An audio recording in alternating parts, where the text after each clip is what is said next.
Živjo, jaz sem Anja, posvečena sestra od leta 2017 v Bratstvu Veselje Evangelija. Zdaj živim tule v Ljubljani v hiši Bratstva na Trubarjevi. Zdaj ta je nekaj novega, no, to bratstvo je nastajalo iz Asizija ven, združuje različne poklicanosti, tako poročene, posvečene duhovnike in bomo še videli, kaj bo ratalo. Potem je z nami tudi Žiga Kreft, morda beseda. Ja, jaz sem Gregor sošolc, tudi bogoslovec prvega letnika. Sva oba z Gregorom dala skozi Šmarje, propedetični letnik, pa smo zdaj tu, no, pa pripravljena na nove izzive. Hvala, Žiga. In pa še Matjaž Celarc, tudi eden izmed profesorjev na Teološki fakulteti, pa če pove kaj več o sebi. Torej, lep pozdrav tudi z moje strani in predajam pravzaprav tudi, če temu rečem, uraden pozdrav tudi v imenu Teološke fakultete, tako da dobrodošli na tej klepetalnici. Ja, jaz sem asistent na Teološki fakulteti pri katedri za svetopismo in judovstvo, sodelujem pa tudi pri katedri za osnovno bogoslovje, za področje ekleziologije, obenem pa sem tudi vzgojitelj v bogoslovnem semenišču. Tako da sem vesel, da smo danes skupaj. Hvala, naj se predstavim še sam, sem Peter Čemažer, diakon. V tem letu me najbrž čaka mašniško posvečenje. Letos sem zaključil tudi študij na Teološki fakulteti. In tako da z nami so profesor, nekdo, ki začenja teologijo, nekdo, ki jo je načeloma končal, ampak je hkrati vsak izmed nas poklican, da jo stalno živi. In pa sestra Anja, ki se še posebno ukvarja konec koncev tudi s področjem poklicanosti, s poklicanostjo mladih. In bi kar zastavil prvo vprašanje. Večkrat slišimo pri na primer duhovnikih, redovnicah, kako jih je Bog poklical. Konec koncev bi si pa človek želel slišati to tudi od kakšnega moža, žene, mladega človeka. Koga Bog kliče in kako ta človek ve, da ga Bog kliče? Jaz bi začela že s tem, ja, kot smo dali že naslov, da je res vsako življenje poklicanost. To pomeni, da je nekdo, ki kliče, da nismo sami sebi namen, da noben ne živi sam zase, samemu sebi, ampak da je poklican odgovarjati, ker če govorimo o klicu, potem že avtomatsko nas poveže z besedo odgovor. In se bom tle navezala na tudi slovenski izraz. Poklicanost pomeni, da je po klicu, potem, ko en pokliče. Tudi v italijanščini, latinščini, vocazione je najprej voce, glas, potem je azione, potem je nekdo, ki odgovori. In noben ni izvzet iz tega. Čisto vsakega je položen ta glas Boga, ki nas je ustvaril, ki smo ga poklicani odkrivati kot očeta, kot tistega, ki nas vodi, zato da bi bili mi izpolnjeni in polni, ker vsak od nas ima nekje eno obljubljeno deželo, eno obljubo, ki jo Bog polaga v srce v obliki enega hrepenenja, v obliki ene želje, ki bi lahko rekli, da bi jo lahko poimenovali kot tisti ves in zavedno. Ni človeškega srca, ki ne bi hrepenelo po tem, da bi nekje bilo podarjeno v celoti in za večno. Ne samo dokler bo šlo. In ta nadnaravna hrepenenja, ki jim lahko rečemo nadnaravna, prav zato, ki so tista hrepenenja, ki grejo onkraj, jih ima čisto vsak. Tako da je tudi zakonsko življenje odgovor na klic Boga. Sta dva poklicana živeti tako kot svoj zakon, tako da odgovarjata Bogu. In to odgovarjanje se ne zgodi enkrat, se ne zgodi en da, tako kot tudi vidimo pri Mariji, ni rekla en da in potem je bilo the end. Prvi da je bil šele začetek tolikih drugih dajev, ki so ji vedno znova širile naročje, vedno znova širile srce. In jaz mislim, da je bistvo naših poklicanosti prav to, da se vedno bolj usposabljamo za to, da slišimo ljubezen in da na njo odgovorimo. Hvala. Torej, ves in zavedno, dve besedi, ki sta mi ostale, pa mar človek ne zgubi s tem samega sebe, svojih načrtov, svojih talentov. Kako v neko poklicanost umestiti ravno tega celega človeka, jaz kot samega sebe, s svojimi talenti, zmožnostmi, slabostmi, ki jih imam?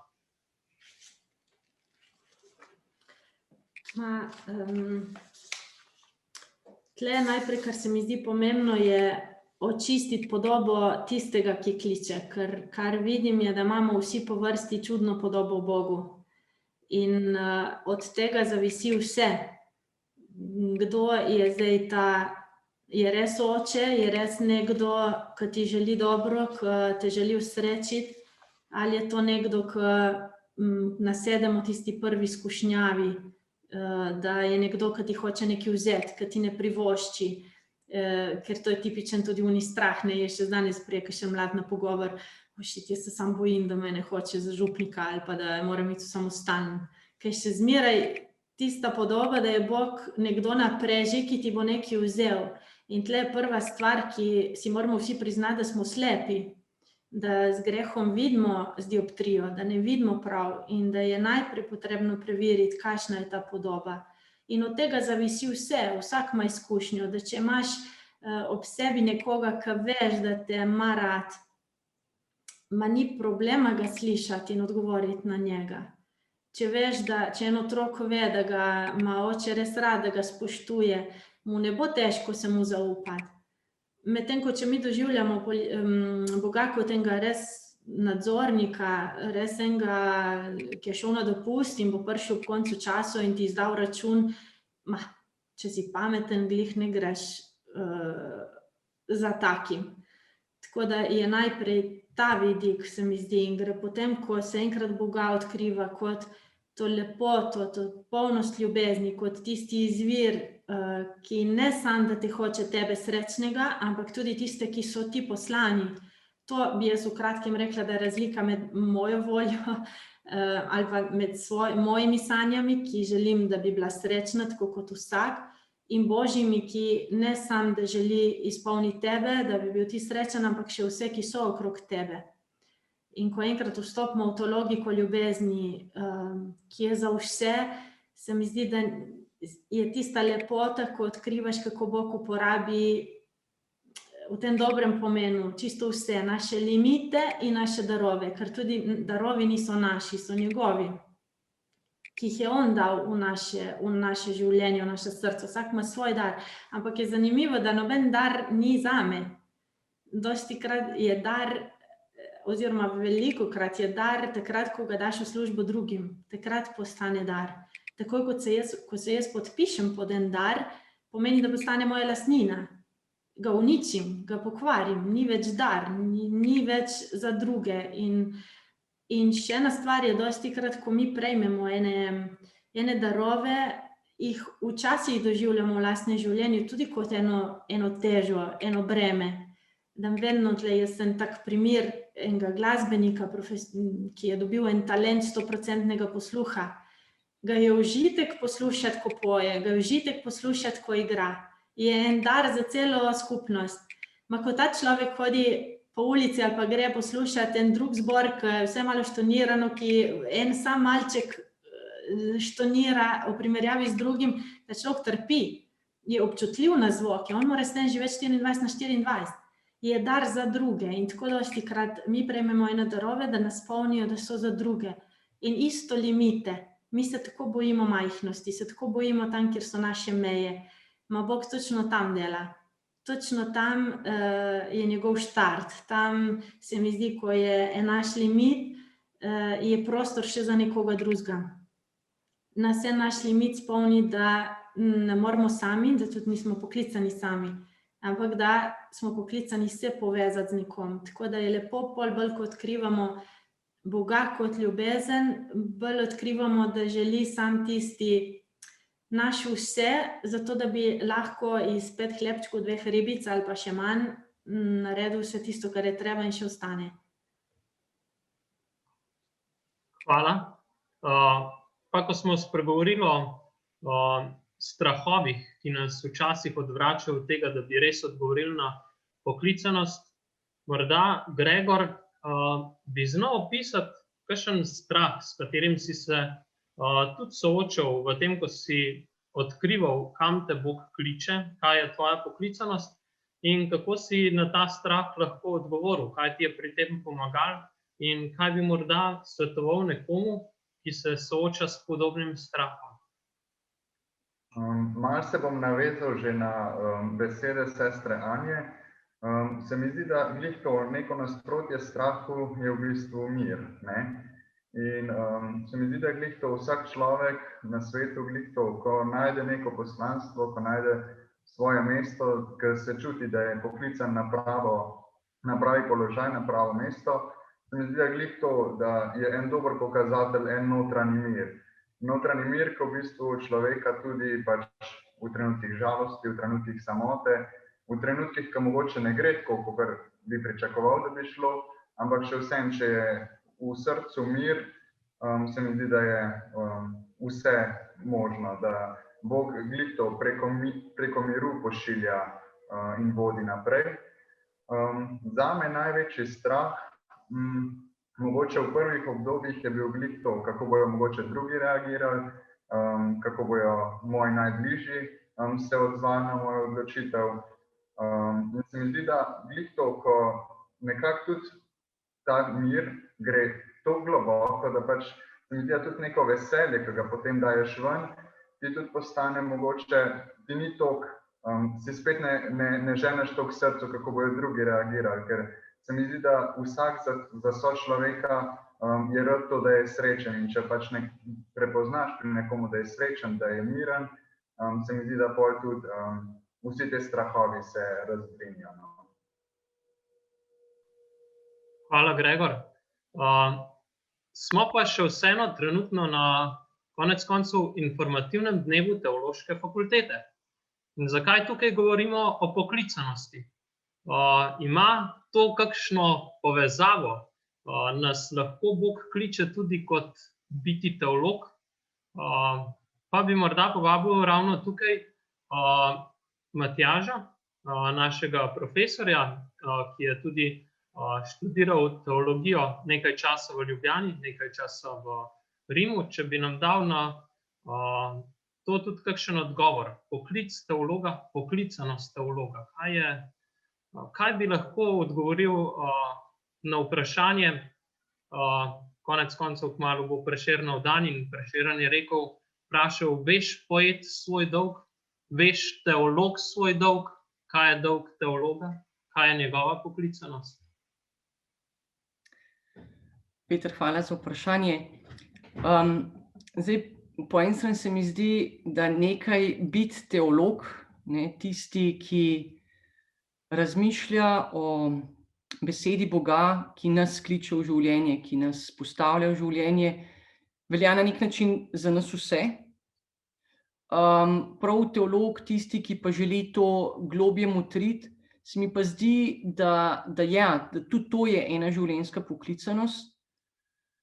Mogoče v tujini je to mogoče lažje izraženo in se ljudje tudi spričo, bom rekel, družbeno-političnih razmer nekako lažje odločajo za to notranjo poklicanost. V Sloveniji, če tako rečem, je marsikdo, ki recimo vseeno pride potem do ene, čisto tako rečem, ekonomske gotovosti, samostojnosti in tudi družinske, se naknadno odloči dejansko, da želi poglobiti svojo vero. Razmišljati dejansko bolj z očmi, bom rekel, pogledom Boga tudi v življenju. Zdaj, teologijo bi jaz ovrednotil pravzaprav kot tisti odnos med vero in razumom na nek način, in teologija želi biti pravzaprav kot neke vrste razum, ki išče, pravzaprav poskuša razložiti svojo vero. Ali pa, kot bi drugače tudi rekel, za odnos med ljubeznijo in poznavanjem. Tistega, ki imaš rad, želiš bolj poznati. In teologija pravzaprav želi biti ravno to. Poznavanje tistega, ki ga imamo radi, tistega, ki se mu predajamo, v katerega verujemo.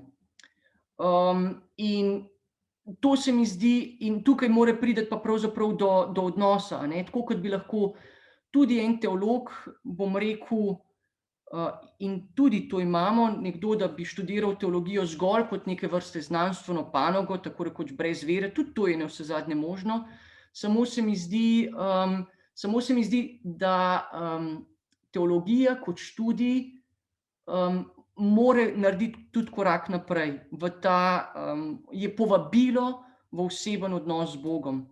Tako da jaz v tem vidim dejansko tudi življenjsko poklicanost, spominom recimo na rimska leta, se prav spomnim profesorja, ki je zdaj tajnik Kongregacije za nauk vere, Luis Ladarja, jezuit. On je pravzaprav svoje življenje podaril za nas študente. To je bilo pravzaprav res neverjetno in si čutil to ljubezen, ki jo je imel do nas vseh na predavanjih, s kakšno, če temu rečem, gorečnostjo je pristopal do predavanj, do nas vseh. In to je bilo za nas ena velika inspiracija. No, tako.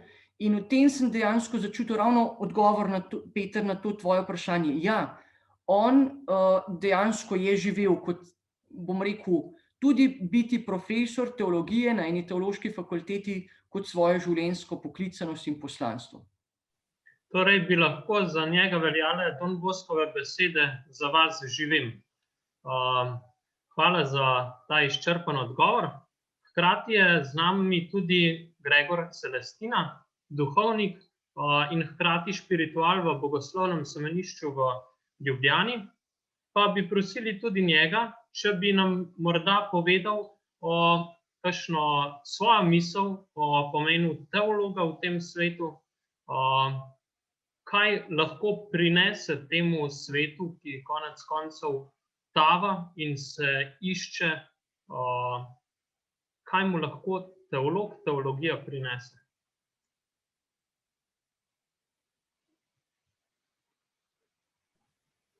Tako kot vsaka znanost ali pa segment vedenja, v katerega se ti zares spustiš, v resnici človeka spreminja, ga oblikuje na določen način, ga postavi na en zorni kot, iz katerega on gleda življenje.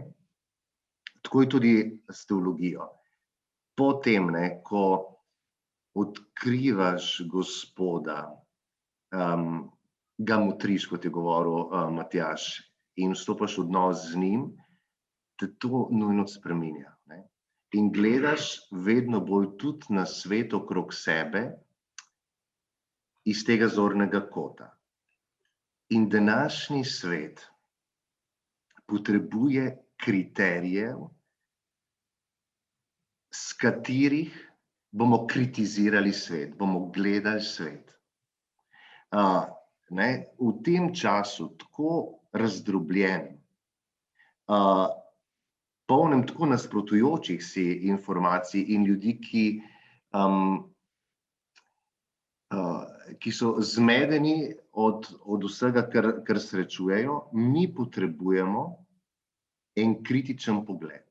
In teologija ti da ene zelo jasne kriterije, na podlagi katerih ti dostikrat funkcioniraš drugače, kot funkcionira svet. Ga vidiš v drugi luči. In lahko vidiš kot okusno, kot dobro ali pa zelo pomembno za človeka nekaj, kar ti vsi govorijo, beži, izogni se temu. Ali nasprotno, se ti začnejo vžigati alarmi tam, kjer vsi drvijo v isto smer. Te dela na nek način, ne, enega alternativca ali pa enega končno tudi svetilnik, ki meče drugo luč na svet. Ne, in ta svet danes, po mojem mnenju, nujno, bolj kot kadarkoli prej potrebuje teologe. Ampak ne, tukaj ne govorim teologe z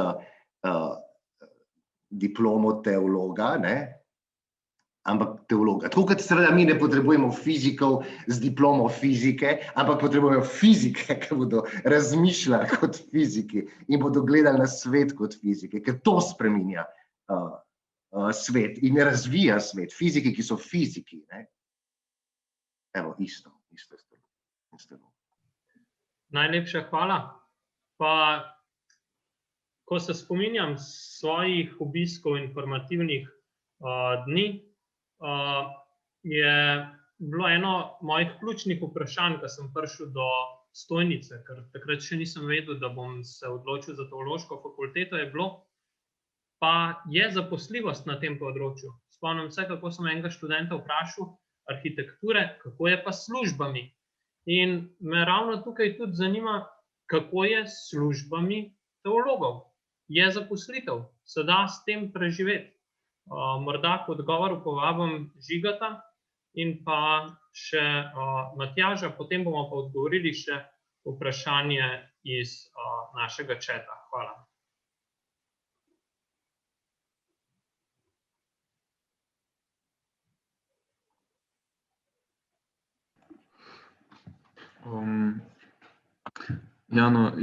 Jaz vidim, mislim, kot duhovništvo, tu, mislim, za mene, moja poklicanost.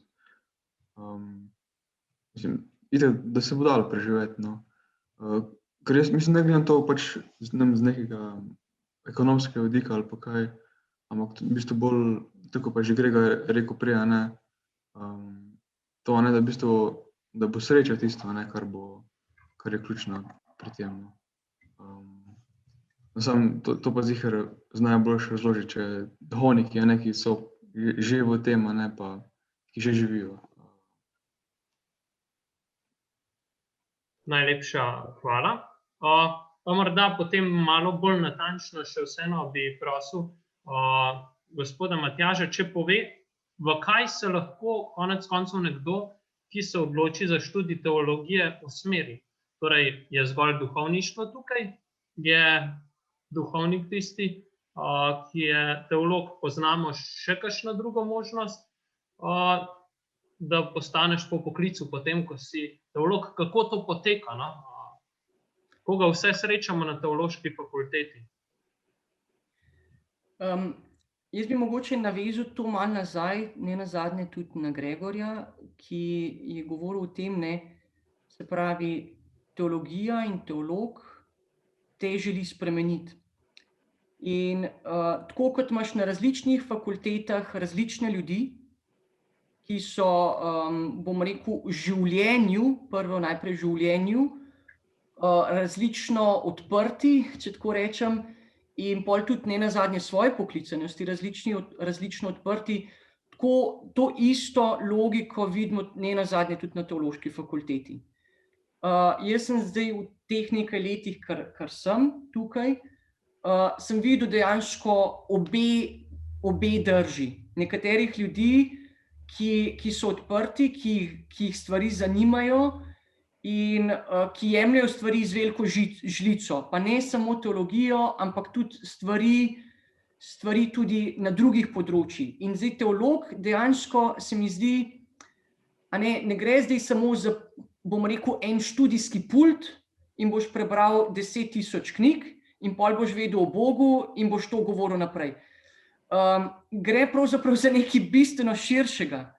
Tvoj študij na nek način v izhodišču zahteva še vse druge dimenzije, da boš lahko dejansko sol in luč v svetu. In kar nekaj teh ljudi sem jaz uspel srečati, ker sem se samo čudil tudi, kako zmorejo se tudi z marsičim ukvarjati. In zdaj, s čem vse se tudi ljudje ukvarjajo. Veliko ljudi dejansko je agilnih na se pravi, socialni in tudi karitativni sceni, ali pa tudi mladinski sceni, pač tako v širšem področju tudi prostovoljstva. Na Teološki fakulteti pa kaj pravzaprav ponujamo? Se pravi, poleg, Peter, ko si omenil tako rekoč tega osnovnega programa študija teologije, ki je namenjen recimo ne izključno, ampak mogoče bolj duhovniškim kandidatom, je še nekaj oblik, bom rekel, teoloških študij, ki želijo potem človeka usmeriti, bom rekel, po eni liniji teoloških in religijskih študij, se pravi, poznavati dejansko pravzaprav ustroj religiozne in tudi etičnih drž, ki jih najdemo v svetu. Zdaj, če grobo rečem, nekoliko negativno, iskati pravzaprav en skupen dialog, en veltetos, ampak v enem pozitivnem smislu. In tukaj seveda je še vedno tudi ena perspektiva, še vedno bolj krščanski zorni kot tudi na vse to. Iskanje pravzaprav enega, če temu tudi rečem, lahko tudi krščanskega humanizma. Druga veja, ki izhaja, bom rekel, tudi iz tega osnovnega študija teologije, se potem prerašča v spekter zakonskih in družinskih študij, kjer je pravzaprav ta program dejansko se vidi, da je v Sloveniji velika potreba potem, ker je ta program tudi poln. Mnogo ljudi se odloča, da na nek način, recimo, poznam eno gospo, ki je delala, bom rekel, na področju glasbe in tudi v enem vrtcu kot na nek način glasbena pedagoginja in je potem kot dopolnitev svojemu delu, obogatitev, potem zaključila tudi ta program zakonskih in družinskih študij, tudi s to svojo noto in je rekla, da je bila to čudovita obogatitev. Potem še en segment, ki je tudi zanimiv, pa je program potem karitativnega in socialnega dela, ki pravzaprav marsikomu, ki že deluje na tem področju, omogoča, da opravlja potem hitreje strokovni izpit in lahko deluje kot socialni delavec. To zdaj sem malo opisal kot nekaj teh programov, zdaj pa se vrnem sam tudi na to izhodiščno vprašanje, kje najdemo teologe. Danes bo popoldne tudi bom rekel, pogovor z alumni, ampak to, kar sem jaz uspel srečati, sem nekako, bom rekel, presenečen, ker to, se pravi, da jih najdemo v vodah umetniškega izražanja, pa so to lahko pevci, glasbeni ustvarjalci, tudi v operi ali tudi na odru, se pravi tudi gledališkem odru. Mnogo jih je v medijskih vejah, se pravi čisto v vejah komunikacije, kar nekaj potem tudi na spektru novinarstva in nekateri delujejo pa potem tudi v segmentu čisto družbenih in političnih registrov, kanalov, če tako rečem.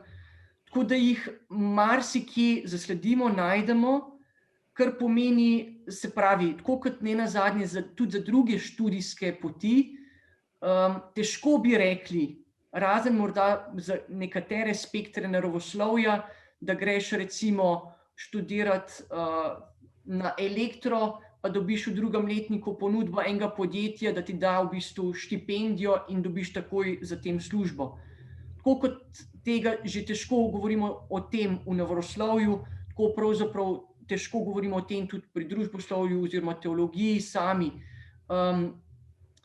Tisti, in kot sem omenil, kar nekaj jih je, ki jemljejo življenje, študij in tudi obštudijske stvari z veliko žlico, za tiste, bom rekel, ne vidim niti takih težav in za tiste vidim, da imajo karierno pot odprto in da lahko temu svetu, naši družbi marsikaj prinesejo.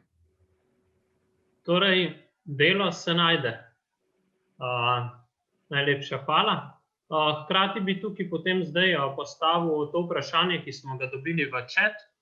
kakšna pa je potem poklicanost, potreba potem, da se ta pogled in kriteriji širijo iz nekoga, ki je to spoznal, na druge, ki tega niso spoznali. Se mi zdi, da se to vprašanje nanaša na odgovor Gregorja Celestine. Morda bi povabili njega, da odgovori na to, če bi pa želela pa potem tudi Anja Kastelic, kaj v tej smeri odgovori. Najlepša hvala.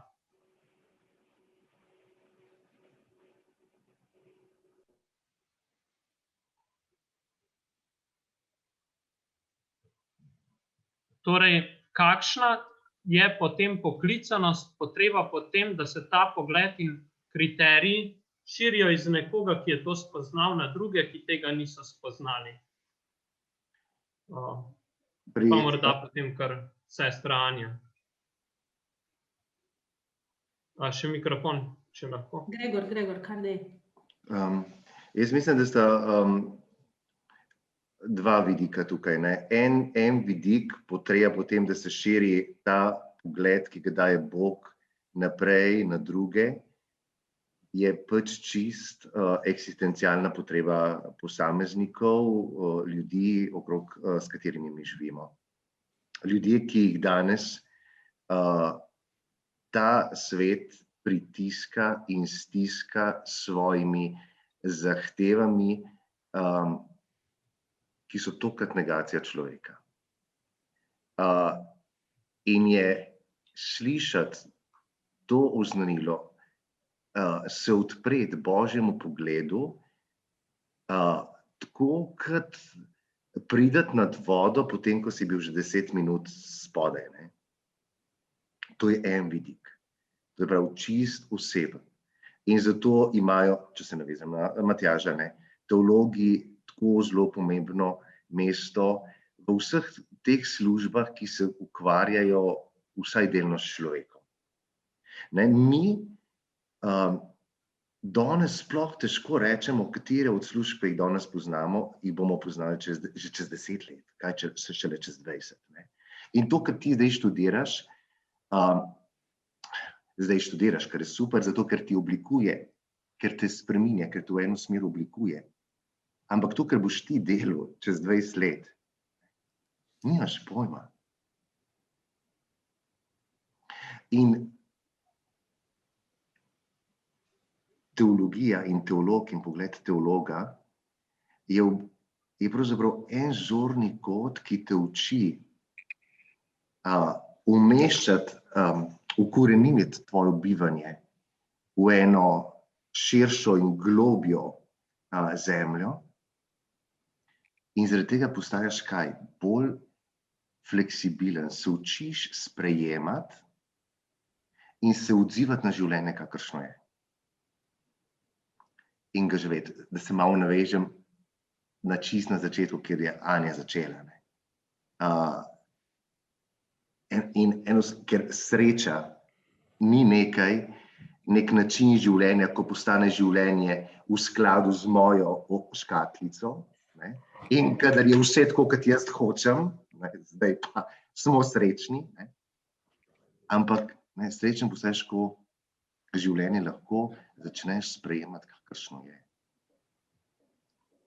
In to velja tako za posameznike, ima potreba potem posameznik, kot imajo potrebe potem službe, najbolj različne, če hočeš tudi v gospodarstvo, v ekonomijo ozko usmerjene službe. Tam danes srečamo skupaj eno skupino individualistov, ki bi vsak po svoje, v resnici pa njihov problem, da imajo probleme, ki jih nobeden ne more rešiti sam, jih lahko rešijo samo skupaj. To se pravi, morajo oni gledati skupaj in se skupaj odzivati. Zato imamo po raznih službah danes toliko raznih psihologov, ker psihologija se tudi s tem ukvarja. In psihologija tudi marsikaj lahko na tem področju da. Ampak teolog ima pa tukaj še en zorni kot, ki ga psihologija nima. In ki ga družba potrebuje in marsikje so to že ugotovili. Marsikje še bojo. Zato, ker danes bodo itak ostale tiste družbe, skupine, ki bodo dovolj fleksibilne, da bodo uspele se odzivati na to, kar življenje in prostor danes potrebuje. In jaz mislim, da teologija ima tukaj izjemno široko odprt, zelo odprt prostor. Če bomo mi res.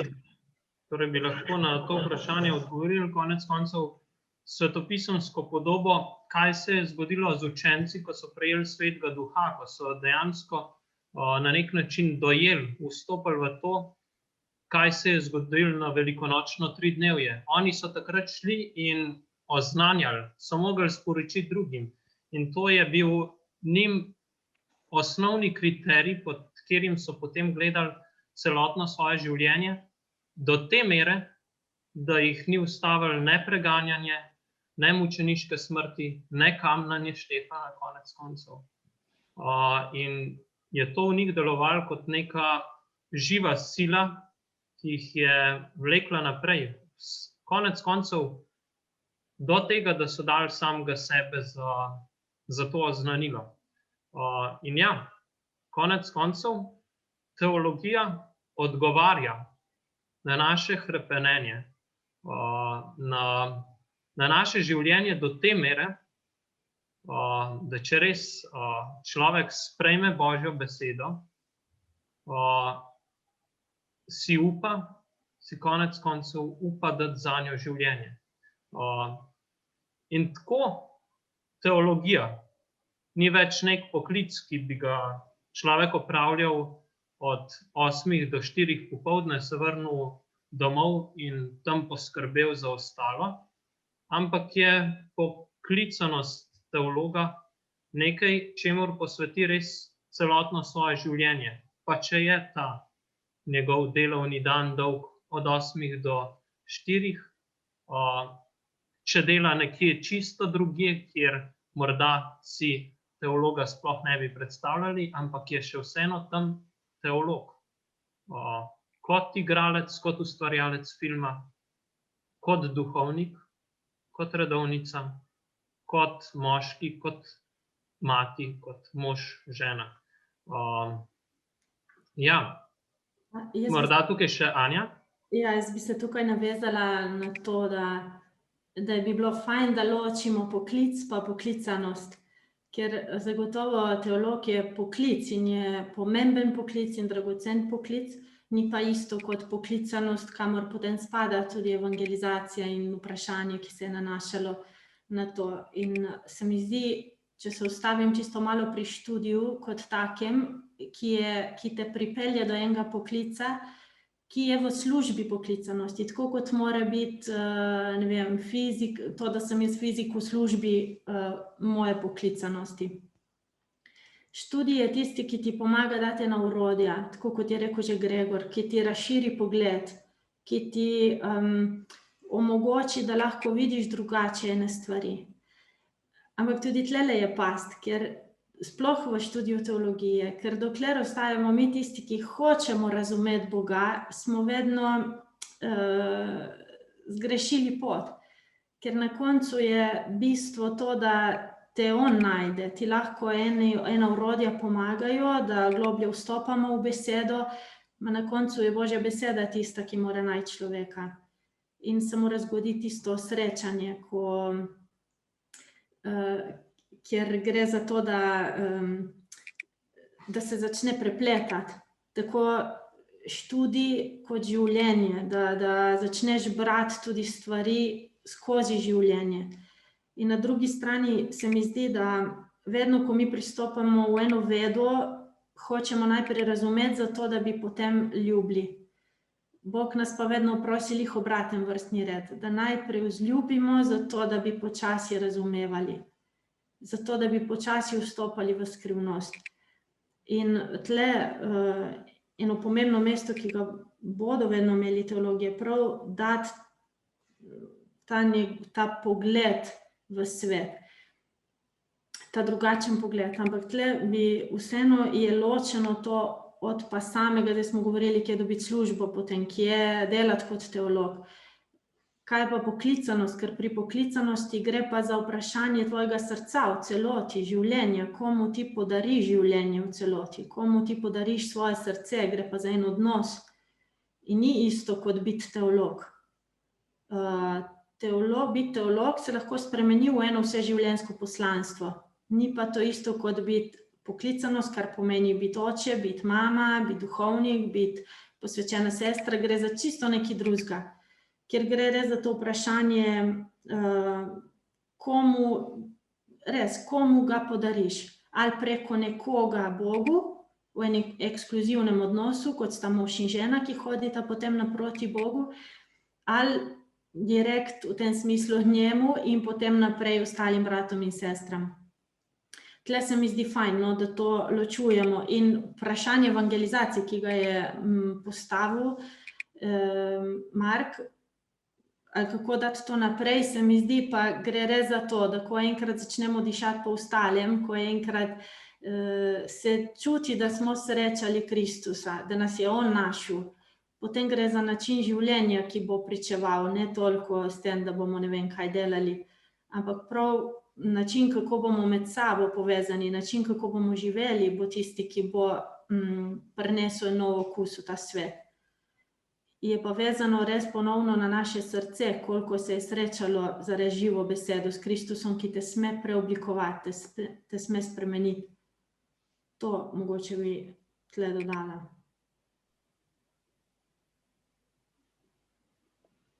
Najlepša hvala. In se mi res zdi prav, da smo tukaj imeli možnost slišati še ravno to konec koncev razločitev, kaj je zdaj poklic in kaj poklicanost posameznika. Se mi pa zdi, da bi tukaj nekaj lahko povedal še tudi Matjaž. Izvolite.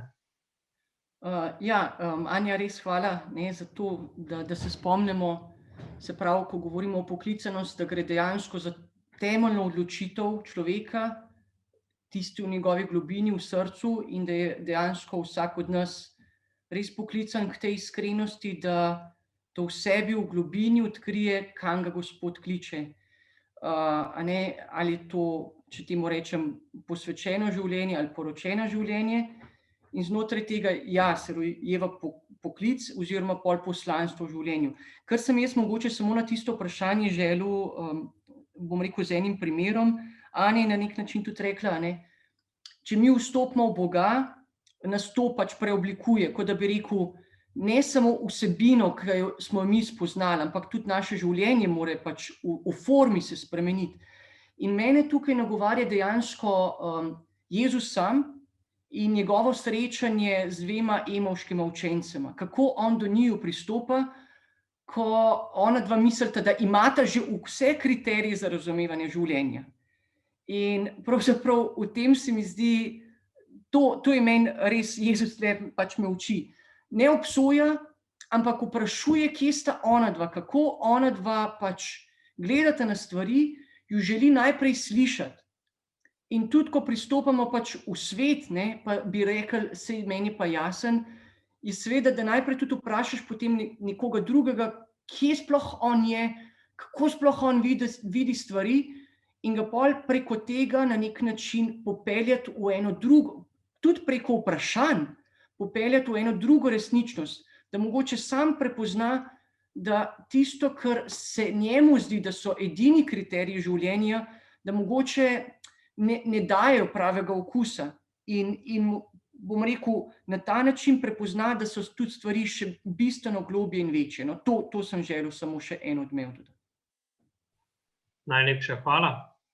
Pa bi na tem mestu vprašal še Žigata in Gregorja, ki sta bolj na začetku še s teologijo in se še malo bolj spomnite, kako je tudi potekalo njuno odločanje, njuno razločevanje o tem, zakaj se odločiti, zakaj vstopiti na teološko fakulteto, kje je tukaj poklic in poklicanost. Pa če bi o tem spregovorila, pa hkrati dala kakšno spodbudo ali pa kakšen nasvet tistim, ki tudi s podobnim se srečujejo zdaj. morda začeti kar žigati. Ja, bom jaz najprej o poklicu,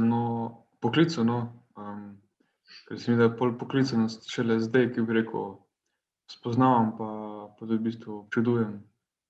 Na poklic v bistvu pred srednjo šolo, pred gimnazijo sem začutil, pa sem v bistvu celo gimnazijo nekako preverjal, kaj je teti namer, ko je v mojem srcu, da pa to vprašanje, tudi sem mislil pol na koncu sprejel, da me Bog kliče v duhovništvo.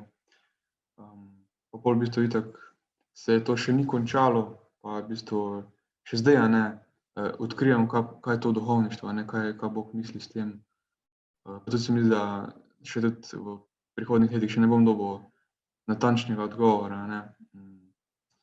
Pol glede poklicanosti pa tudi v bistvu šele zadnja leta to bolj spoznavam, pa to vidim kot v bistvu krst Jezusa, ko mu potem oče reče, ti si moj ljubljeni sin, na teboj imam veselje, da to v bistvu taka poklicanost, da potem da to sprejemamo, to očetovo ljubezen do nas, pa bolj tudi zadnje širimo, ker je to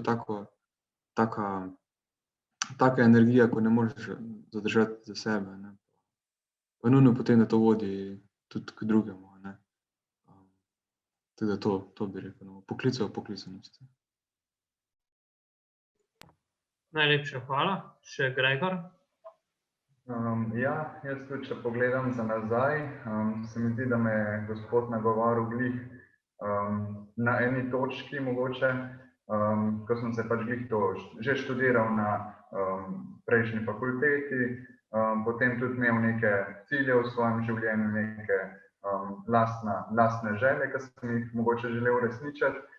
Ampak se mi zdi, da ko je prišla ta misel, da kaj pa če mi Gospod namenil, da bi bil duhovnik, se mi zdi, da mi je glih to, je v meni vzbudil to, da sem se enostavno pač odprl v te misli. Sem se nekako tudi mogoče prisluhnil vsak dan, mogoče, da mi bo glih to Gospod mogoče skozi vsakdanje stvari, skozi neko obdobje enostavno pošiljal, če je pač to prava odločitev. In se mi zdi, da glih to, da ko pridejo take misli, enostavno se jim odpreti in pač bo že nekak čas pokaže, če pač gre za dolgo obdobje ali pa pač, če je to samo neka misel, ki se v enem trenutku pojavi, pa že naslednji trenutek izgine. Se mi pa glih to zdi, da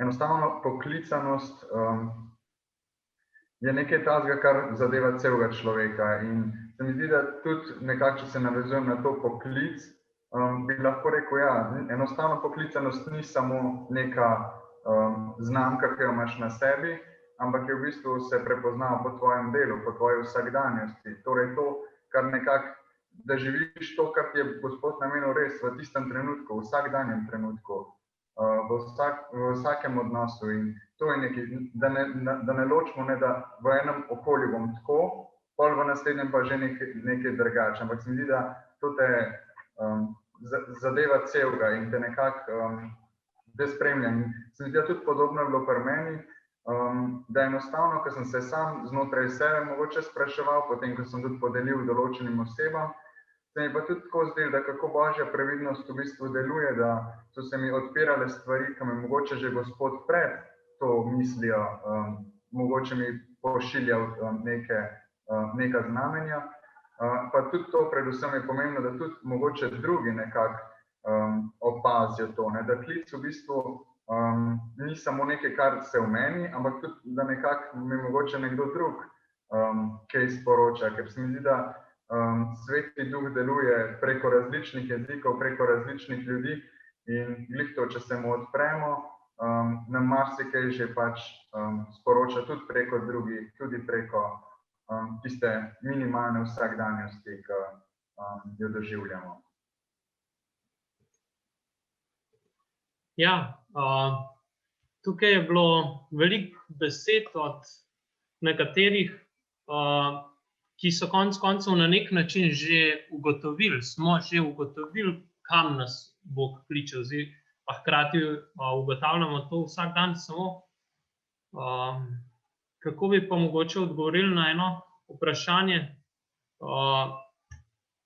kaj narediti, če ne veš? Če ne veš, kam te Bog kliče, kaj je moja poslanost, če je tukaj ena megla. Morda sestra Anja, večkrat se konec koncev tudi srečate z mladimi, s podobnimi vprašanji? Dostikrat se štarta z meglo. To je začetek. In se mi zdi najbolj ključno to, da nekdo da eno legendo, da ti nekdo pomaga razumeti, kaj je v tvojem srcu. To je bila tudi moja izkušnja, kako pomembno je, da iz ust nekoga slišiš nekaj, kar ni na končni fazi nič novega, ker je že zapisano notri, ima ti pomaga narediti eno jasnost.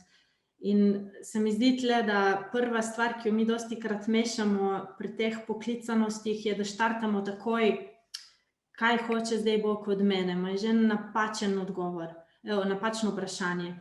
Se mi zdi, da moramo začeti dosti prej, čisto pri enih osnovah, vidnih koordinatah, kakšen odnos ima ta mlad človek najprej do svojega življenja, do samega sebe, do telesa, kje je tle na področju ranjenosti, spolnosti, kako jo doživlja, kako je v tem sprejemanju tudi glede svoje moškosti, ženskosti, kje so kakšni vozlički, dostikrat so povezani z enim neodpuščanjem. Pomeni ti pomaga temu mlademu poimenovati, kje so odprti računi z ljudmi, starši, samim sabo, z Bogom, da se daje na imena tem stvarem, ker najdaljšo pot ima Bog z nami pri tem, da nas postavi na noge. Ta pot vire na začetku, da dobi človeka, mladega človeka, ki stopi na noge in hoče odrasti, hoče živeti na polno, to ima največ dela z nami. Potem njemu na koncu je tako, da razodene, kaj je že v tebi, kje je tvoje mesto poklicanosti. Takrat, ko je mlad človek obrnjen za 360 stopinj odprt, ljubi obe poklicanosti, tako poročeno kot posvečeno.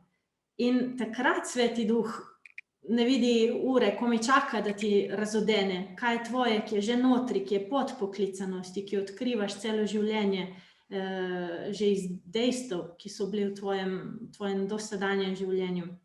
Ma ta prvi del se mi zdi zelo pomemben.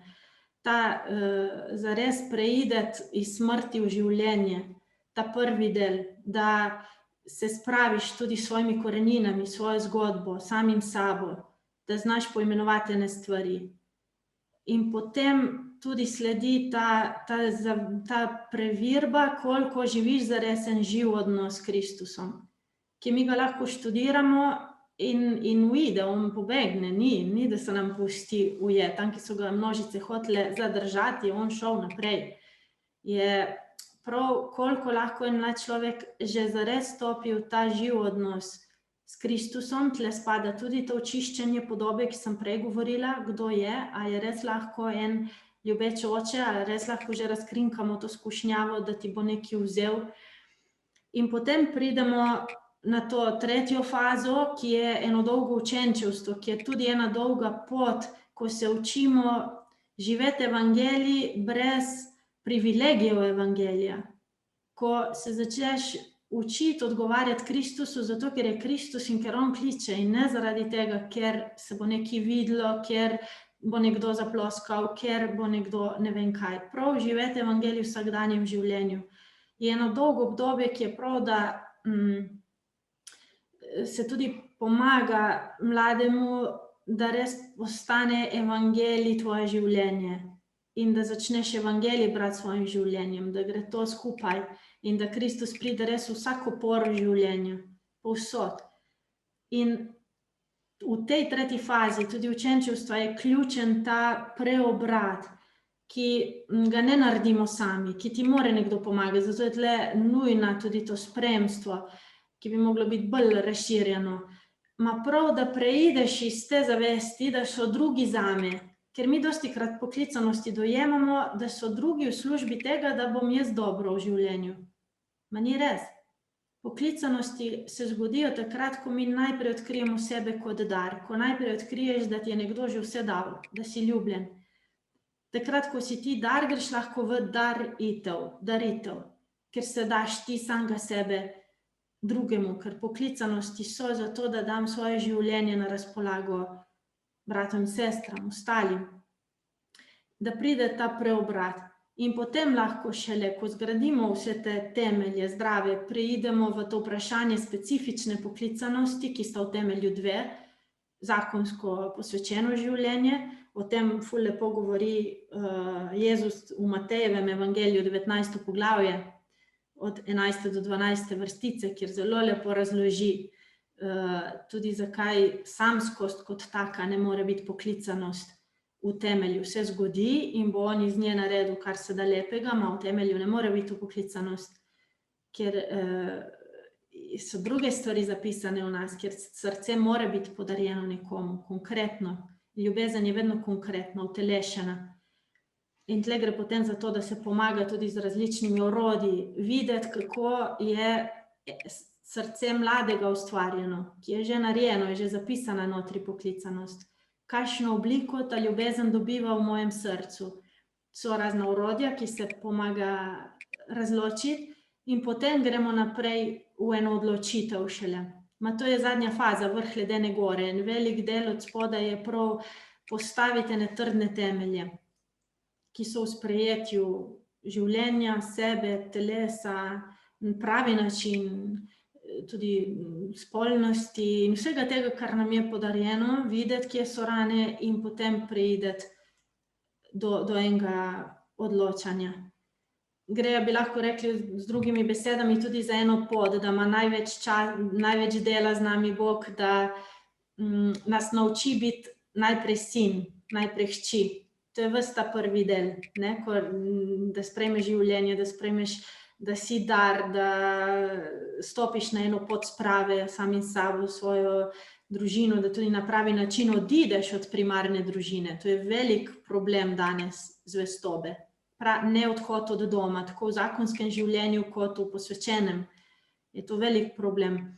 In pač da nas uči prav tega, da smo njegovi, ljubljeni, sin, hči, potem je to dolga pot vmesna, ki sem rekla, učenčevstvo, kjer se učimo postajati možje in žene, odrasli, svobodni, živeti na en odrešen način odnose.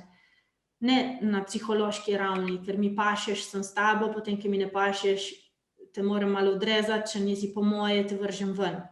In obratno, ampak prav v eni odrešenosti, kjer postanemo zreli možje, žene, danes ni zrelih odraslih, premalo.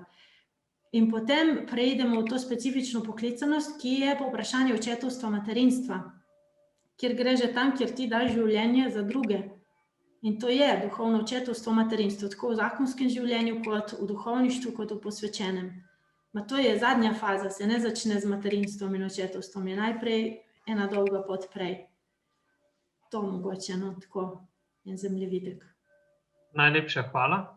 Hkrati se je tukaj tudi, smo dobili vprašanje v chat, kaj storiti, če je ta klic se postaviti proti smeri, v katero hodi RKC. Bi tukaj prosil, če kar gospoda Matjaža Celarca, če bi morda on odgovoril na to vprašanje. Najprej hvala za to vprašanje. Mi zdi, da je, če ga tako imenujem, močno vprašanje in marsikomu se lahko tudi to poraja. In je na nek način vprašanje tudi reforme, prenove cerkve. In tukaj se mi zdi nekako najprej kot kratek odgovor, da svetost in svetniki so tisti, ki v prvi vrsti more prenavljati cerkev. In zdaj, kaj s tem mislim? S tem mislim najprej v prvi vrsti na držo iskrenosti in resnice. Pravzaprav že Tomaž Akvinski razmišlja, da nekdo, ki bi v svoji vesti spoznal in prepoznal, da recimo mora Boga iskati drugače, potem je na nek način v svoji vesti dolžan slediti svoji vesti. To pa pomeni, da prideš v sebi do te iskrenosti to ni raven, to ne gre zdaj za določene občutke, ampak gre za dejansko za iskanje v globini, v svetu in znotraj sebe pač tudi resnice. Zakaj? Ker resnica je edina, ki zmore osvobajati, ki zmore graditi, in resnica kot taka dejansko te pa ni brez ljubezni. In zdaj, če tako pomislim tudi, kako tudi jaz v končni fazi razumem pol tudi ta pogled, ne nazadnje name kot človeka, kot vernika, ali pa ne nazadnje tudi na cerkev kot skupnost vernikov, se mi zdi, da vedno govorimo o kompleksni resničnosti in resnici, o srečevanju med božjim in človeškim, o srečevanju med duhom in tudi svetostjo, ki nam je podarjena, in po drugi strani tudi dejansko z resničnim grehom. In to mislim, da tako na osebni, kot tudi na strukturni ravni. In ko si zmorem postaviti zdaj v sebi to iskrenost, ko zmorem nekako priti do tega, da rečem, tukaj vidim eno pot in resnico, potem se mi zdi, ja, da prav rečem, tukaj dejansko vidim, kako Bog deluje, ampak nekje pa vidim tudi greh. In greh je potreben tudi obsodbe. In takrat, če vidim tudi, da v končni fazi znotraj skupnosti določene stvari niso v redu, oziroma da dejansko so greh, ja, takrat je pač potrebno govoriti v imenu resnice in to tudi povedati. Dam samo oklepaj, to, kar se zdaj recimo 2 ali pa 3 desetletja pravzaprav soočamo z najbolj bolečimi zgodbami v svetu, pa tudi znotraj cerkve, s tem mislim ne nazadnje seveda zlorabe. In tukaj dejansko, ja, je treba iti z resnico, z božjo ljubeznijo do tistih, ki so na nek način najbolj krhki, najbolj ranjeni. Se pravi, drža iskrenosti, resnice in ljubezni, potem pa še ključno vprašanje, kaj resnično gradi? In kdo resnično, bom rekel, spreminja in odrešuje? Zato, da se tudi v svoji drži ne bi v končni fazi ujel pravzaprav v zanko tega, da jaz nekaj odrešujem, ali pa da bom jaz nekaj spremenil in na koncu nimam nič za postaviti, ker lahko samo zrušim, nič ne zgradim. In zato se vrnim na izhodiščno misel, da so mi tukaj, bom rekel, meni osebno ob iskanju soočenja s krhkostjo tudi cerkve in v iskanju resnične prenove, da so mi ravno svetniki. Pomislim pač na enega Frančiška Asiškega, ki se, bom rekel, sooča dejansko z eno cerkvijo, ki je na nek način razklana med revne in bogate, in tukaj tudi institucija kot taka ima svoj delež in se v tem zgodovinskem trenutku porodijo marsikateri tudi tokovi, ki govorijo o tem in rušijo. On pa tukaj na nek način išče Boga in je pripravljen dejansko poskušati oziroma poslušati tudi cerkev kot tako. In podobno, bom rekel, tudi Ignacij Lojolski v enem drugem, bom rekel, zelo dramatičnem obdobju cerkvene zgodovine, ki ga ne nazadnje čutimo še danes, da je bilo zelo dramatično, ampak pristopa dejansko z veliko ljubeznijo do Boga in ne nazadnje pravzaprav ob enem papežu, ki je bil daleč od svetosti, tako rekoč je pripravljen sebe dati na razpolago tudi papežu. In to recimo mene osebno nekako zelo nagovarja. In bom rekel, če je svetost merilo, to pomeni, če iščem iskreno, z ljubeznijo in z resnico, to, kar na nek način moje življenje pol preveva Jezusov duh, potem potem v tej luči tudi vidim, kaj dejansko je dobro, kaj je slabo. In tisto, kar je slabo, kar je tudi greh, tudi rečem, lejte, tole pač ni v redu. Na ta način bi poskušal odgovoriti na to vprašanje. Najlepša hvala za ta izčrpen odgovor. Se mi zdi, da je koristil prav nam vsem. Hkrati bi tukaj spomnil, da se nam predviden čas, ki smo ga imeli, je nekako iztekel. Hkrati še vseeno prosim, da če ima kdo kakršnokoli vprašanje, ga naj zdajle kar takoj napiše, bomo odgovorili še zdajle. Sicer pa smo vedno na voljo kot teološka fakulteta, tudi bogoslovno semenišče, hkrati za fante, ki bi se odločali o samem poklicu za duhovnika, tukaj veliko delo opravlja tudi sestra Štefka, katere kontakt najdete, se mi zdi, da tudi na naši spletni strani bogoslovnega semenišča. Sicer pa, če pa ni nobenega drugega odgovora, pa morda samo še predam besedo Matjažu, da nas povabi na nekatera druga srečanja, ki še bodo danes v sklopu informativnega dneva, in s tem povabilom konec koncev tudi in nadaljujemo in zaključujemo naš pogovor. Peter, najlepša hvala. Torej, jaz samo odprem to, kar sicer vidite verjetno tudi na prosojnici zadaj. V sklopu informative je Teološka fakulteta, smo pripravili kar nekaj zanimivih pogovorov. Jaz se vsem sodelujočim tudi res iskreno zahvaljujem tudi v imenu Teološke fakultete za ta pogovor o življenju, ki je poklicanost. V tem popoldnevu, današnjem popoldnevu, bo pa še nekaj zanimivih pogovorov, in sicer izkušnja študentov, ki želijo podeliti svojo izkušnjo oziroma odgovoriti na vaše vprašanje tudi s tem v zvezi. Še ena zanimiva predstavitev in pogovor o Svetem pismu. Kje je zdaj tukaj, ali gre za zgodovinski dokument, ali nas to lahko še kako nagovarja, kje se tukaj srečujeta nenazadnje znanost ali pa zgodovina in pa vera.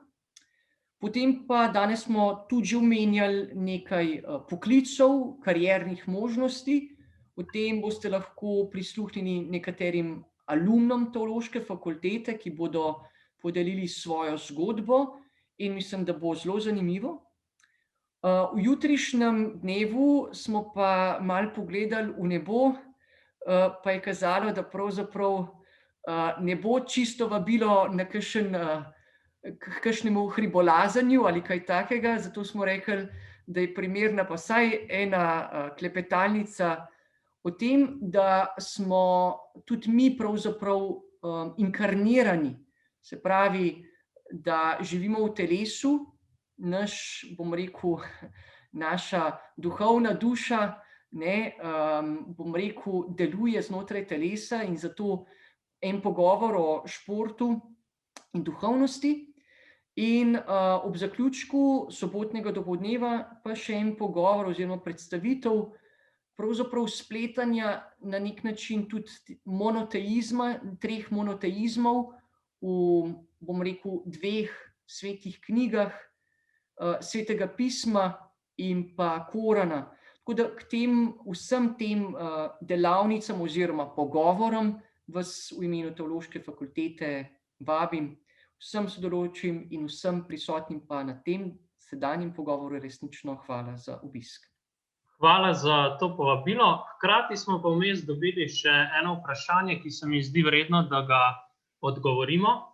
Torej, o besedah poti do poklicanosti sestre Anje. Torej, je bolje, da si človek vzame čas in gre skozi to pot, sin, hči, učenec, preden se odloči za svojo poklicanost v teh bistvenih 2 vlogah. Pa morda za začetek, kar sestra Anja. Bom probala na kratko odgovoriti. Hvala za vprašanje. Ta pot čaka vsakega kjerkoli. Ni krajšanc v smislu, vsi imamo za priti to pot, sin, mož ali pa ženin, oče in obratno, hči, žena, mati. Zdaj, kdaj dozori do enega koraka naprej? Tle bi se navezala čisto tudi na evangelij. Saj učenci, ko so šli za Kristusom, niso jih točno vedeli, so mislili, da so pustili vse. Pol sčasoma so ugotovili, da so pustili vse razen samih sebe, to, kar je najtežje.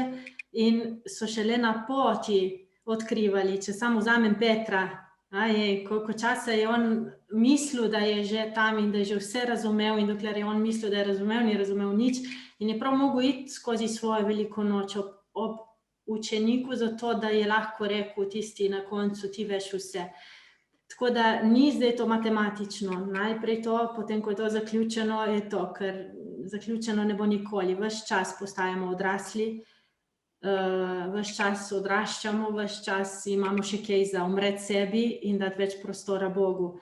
Se mi zdi pa pomembno se zavedati, da ta pot je nujna, da ni fajn preskočiti kakšne faze, ker te počakajo pa potem tudi, ko recimo nekdo že stopi ne vem, v zakonski stan, recimo, mata potem to pot za narediti in je toliko težje, če tega nista že prej. Zdaj, en vstop v bogoslovje ali pa v eno skupnost se mi zdi, da je itak že mišljen en čas formacije, kjer naj bi se vse te stvari prečistile in delale, tako da je že to vključeno, naj bi bilo vključeno tam noter. Kar se mi zdi ključno je, da smo pozorni na to. Dostikrat je pa kakšen mlad, ki niti ne pride do intuicije, niti ne more vedeti, prav zato, ker je ujet v enem vozličku in je treba začeti tam pri enem vozličku, da se sploh zjasni in da začne zaznavati hrepenenja srca sploh. Tako. Najlepša hvala za odgovor. Če bi imel morda še kdo drug kaj za dodati. Tudi sestra Štefka nam je tukaj napisala, da misli, da je dobro si poiskati duhovnega spremljevalca, ki te na tej poti spremlja. In konec koncev res vsi potrebujemo nekoga, ki nas vodi skozi to. In duhovni spremljevalec je tukaj res nekaj, o čemer bi nam pa lahko konec koncev spregovorila tudi sestra Štefka. In jo kar povabim, če bi nam o tem kaj mogoče na kratko spregovorila. In potem, če ne bo drugega vprašanja, res s tem končamo tudi. Ja, lep pozdrav z moje strani. Iz izkušnje lahko rečem, da je zelo dragoceno, da imaš na poti razločevanja, na poti iskanja duhovnega spremljevalca, spremljevalko, nekoga, ki je že šel skozi to pot, ki ima izkušnjo, ki ti pomaga na tej poti, ki jo je sestra Anja omenila, najprej prečiščevati odnos do sebe, do Boga. S spremljevalcem mislim, da je bolj varno, ker če je izkušen, te hitreje opozori na pasti, te uči, kako se soočati, kako razločevati, kaj je Božje, kaj ni, kaj ti prinaša življenje, kaj ne. Zato se mi zdi, da nekdo, ki išče, ki razločuje, ki želi prečistiti svojo življenjsko čist odnos do sebe, svojo osebno zgodovino, ki se želi učiti prepoznavati Boga v vsakdanjih situacijah življenja, da si poišče nekoga. Možnosti v Sloveniji, čeprav vedno lahko rečemo, da jih je veliko premalo, pa vendar je kar nekaj možnosti. Imena duhovnih spremljevalcev tudi lahko najdete na spletni strani, oziroma se tudi lahko obrnete na Centru za duhovne poklice. Moj mail sem napisala v chat. in vam lahko posredujem tudi imena tistih iz vaše okolice, ki so vam najbližji, ki so pripravljeni spremljati, ki so pripravljeni pomagati na poti. Najlepša hvala, pa se mi zdi, da ima še gospod Matjaž besedo za zaključek. Peter, hvala. Še enkrat rečem hvala vsem. Ob vseh teh besedah, iskanju poti in rasti v cerkvi in znotraj Kristusa, se mi zdi, da nam Pavel daje eno tako lepo besedo in razlago. Tako da bi za zaključek nam prebral to besedo iz pisma Efežanom 4. poglavja. On, ki se je spustil, je isti, ki se je vzdignil čez vsa nebesa, da bi napolnil vse. On je dal, da so nekateri apostoli, drugi preroki, spet drugi evangelisti, spet drugi pastirji in učitelji, da se sveti usposobijo za delo služenja, za izgrajevanje Kristusovega telesa, dokler vsi ne dospemo do edinosti vere in do spoznanja Božjega Sina, do popolnega človeka, do mere doraslosti Kristusove polnosti.